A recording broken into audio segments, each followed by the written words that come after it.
அஸ்ஸலாமு அலைக்கும். Hi every one. AC outdoor யூனிட்டை சர்வீஸ் பண்ணாமல் விட்டுட்டா என்ன ஆகுங்கிறத தெரிஞ்சுக்கலாமா? பொதுவாக நம்ம ஏசி சர்வீஸ் பண்ணுறப்ப இன்டோரை கலட்டி கம்ப்ளீட்டாக க்ளீன் பண்ணிடுறோம். ஆனால் வெளிப்புறத்தில் இருக்கக்கூடிய அவுட்டோர் யூனிட்டை நம்ம பெரும்பாலும் பராமரிப்பதில்லை. இதனால் என்னென்ன பிரச்சனை வருதுங்கிறத தெரிஞ்சுக்கலாமா?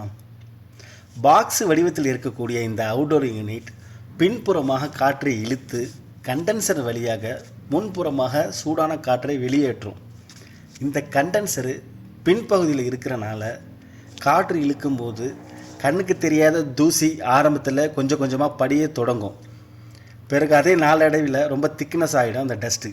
இதனால் ரூமில் நமக்கு டெம்பரேச்சர் கிடைக்காது, சரியான கூலிங் எஃபிஷியன்சி இருக்காது, கம்ப்ரஸரும் லோடு அதிகமாகும், கம்ப்ரஸர் ஹீட் ஆகும். இதனால் பவர் கன்சப்ஷன் கொஞ்சம் அதிகமாகும்.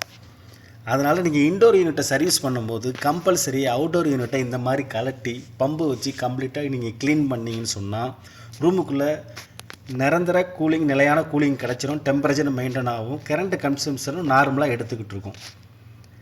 இதை ஃபாலோ பண்ணுங்கள். கண்டிப்பாக இந்த மாதிரி சர்வீஸ் பண்ணணும்.